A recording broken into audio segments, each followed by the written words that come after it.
गोली की आवाज। एक राजा जमीन पर गिरता है और अपने ही बेटे से, अपने वारिस से उसकी आंखों में देखकर पूछता है, ये तुमने क्या किया? ये किसी फिल्म की कहानी नहीं है। ये वो आखिरी शब्द थे नेपाल के राजा बीरेंद्र के, जो उन्होंने मरने से पहले अपने बेटे दीपेंद्र से कहे थे। एक ऐसी रात की कहानी जिसने एक हंसते खेलते शाही परिवार को खत्म कर दिया। एक ऐसी कहानी जिसका एक सिरा भारत के ग्वालियर राजघराने से भी जुड़ता है। आज जब नेपाल में फिर से राजशाही वापस लाने की मांग उठ रही है, तब ये जानना और भी जरूरी हो जाता है कि आखिर 1 जून 2001 की उस काली रात को शाही महल में ऐसा क्या हुआ था कि एक राजकुमार ने अपने ही परिवार को खत्म कर दिया। चलिए खोलते हैं इतिहास के उस खूनी पन्ने को।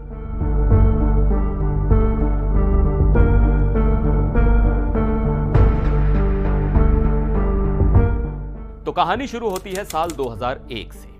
नेपाल के राजा थे बीरेंद्र वीर विक्रम शाहदेव। हार्वर्ड यूनिवर्सिटी से पढ़े हुए, दार्जिलिंग के स्कूल में पढ़े, एक मॉडर्न सोच वाले राजा। नेपाल की जनता उन्हें बहुत प्यार करती थी।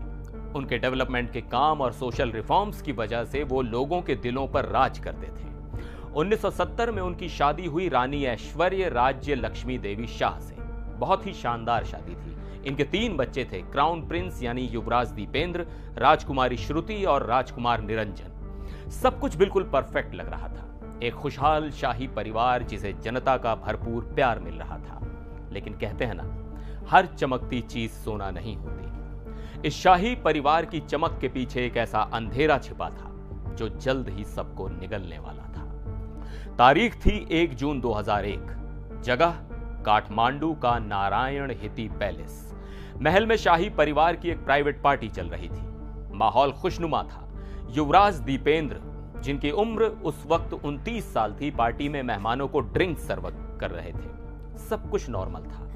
अचानक दीपेंद्र पार्टी से चले जाते हैं। कुछ देर बाद लौटते हैं तो सब उन्हें देखकर चौंक जाते हैं। उन्होंने कमांडो वाली ड्रेस पहनी हुई थी और उनके हाथ में 2 असॉल्ट राइफल थी। उस पार्टी में मौजूद दीपेंद्र के चाचा रवि शमशेर राणा ने बाद में टाइम मैगजीन को बताया कि दीपेंद्र ने सीधे अपने पिता राजा बीरेंद्र की तरफ देखा, कुछ नहीं कहा और बस ट्रिगर दबा दिया। राजा बीरेंद्र को गोली लगी। वो कुछ सेकंड तक खड़े रहे, फिर धीरे धीरे जमीन पर बैठ गए और तब उनके मुंह से वो आखिरी शब्द निकले, के गर्दे को, यानी ये तुमने क्या किया। लेकिन दीपेंद्र का गुस्सा यहीं शांत नहीं हुआ। वो एक के बाद एक गोलियां बरसाते रहे। उन्होंने अपनी मां रानी ऐश्वर्य, अपनी बहन राजकुमारी श्रुति और अपने भाई राजकुमार निरंजन और 5 दूसरे रिश्तेदारों को भी बेरहमी से मार डाला। पूरे शाही महल में लाशें बिछ गईं और इसके बाद दीपेंद्र को भी सिर में गोली लगी हुई मिली। माना जाता है कि उन्होंने खुद को गोली मार ली थी। लेकिन कहानी में ट्विस्ट तो अब आता है। अपने ही परिवार को मारने के बाद दीपेंद्र तुरंत मरे नहीं, वो कोमा में चले गए और नेपाल के नियमों के हिसाब से राजा के बाद अगला राजा उसका बेटा ही बनता है। तो दीपेंद्र को कोमा में ही नेपाल का नया राजा घोषित कर दिया गया। सोचिए, जो शख्स अपने परिवार का हत्यारा था वो 3 दिन तक कोमा में नेपाल का राजा बना रहा। 4 जून को उसकी भी मौत हो गई। इसके बाद राजा बीरेंद्र के भाई ज्ञानेंद्र नेपाल के नए और आखिरी राजा बने। अब सबसे बड़ा सवाल, आखिर दीपेंद्र ने ऐसा किया क्यों? एक पढ़ा लिखा राजकुमार जो अगला राजा बनने वाला था, वो इतना बड़ा राक्षस कैसे बन गया? सरकारी जांच में तो दीपेंद्र को ही दोषी पाया गया, लेकिन वजह के तौर पर एक थ्योरी है जो सबसे ज्यादा मानी जाती है और इस थ्योरी का कनेक्शन है भारत के ग्वालियर से। यह थ्योरी जुड़ी है एक लड़की से जिसका नाम था देवयानी राणा। देवयानी नेपाल के एक बड़े पॉलिटिशियन पशुपति शमशेर जंग बहादुर राणा की बेटी थी, लेकिन उनकी मां थी उषा राजे सिंधिया। जी हां, ग्वालियर का सिंधिया राजघराना। इस रिश्ते से स्वर्गीय माधवराव सिंधिया और वसुंधरा राजे सिंधिया देवयानी के मामा और मौसी हुए।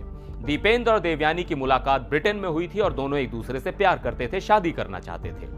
लेकिन इस रिश्ते से शाही परिवार, खासकर रानी ऐश्वर्या, बिल्कुल खुश नहीं थी।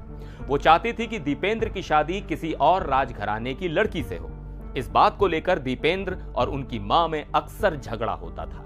कहते हैं कि देवयानी के परिवार को भी यह रिश्ता कुछ खास पसंद नहीं था। रिपोर्ट्स के मुताबिक उनका मानना था कि वो नेपाल के शाही परिवार से ज्यादा अमीर थे और अगर देवयानी की शादी दीपेंद्र से हुई तो उन्हें अपना लाइफस्टाइल डाउनग्रेड करना पड़ेगा। परिवार के इसी विरोध ने दीपेंद्र को अंदर से तोड़ दिया था।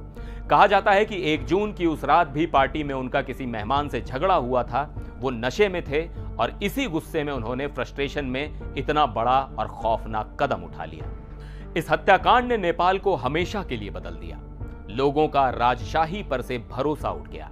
राजा ज्ञानेंद्र कभी भी अपने भाई बीरेंद्र जितने पॉपुलर नहीं हो पाए और 2008 में नेपाल से राजशाही को हमेशा के लिए खत्म कर दिया गया। लेकिन आज इतने सालों के बाद जब नेपाल की राजनीति में उथल-पुथल मची है, जेन जी के प्रोटेस्ट हो रहे हैं, तो एक बार फिर से राजशाही को वापस लाने की मांग उठ रही है। यहां तक कि नेपाल के पूर्व प्रधानमंत्री केपी शर्मा ओली ने तो आखिरी राजा ज्ञानेंद्र पर हिंसा भड़काने का आरोप भी लगा दिया था। तो ये थी नेपाल के शाही हत्याकांड की वो कहानी जिसने एक देश का भविष्य बदल दिया। एक प्यार की कहानी जिसका अंत इतना खूनी होगा, किसी ने नहीं सोचा था। आप क्या सोचते हैं? क्या सिर्फ एक लड़की से शादी ना कर पाने का गुस्सा इतना ज्यादा हो सकता है कि कोई अपने पूरे परिवार को मार डाले? या आपको लगता है कि इस हत्याकांड के पीछे कोई और गहरी साजिश थी? अपनी राय नीचे कमेंट्स में जरूर बताइएगा। मिलते हैं अगले वीडियो में, तब तक के लिए नमस्कार।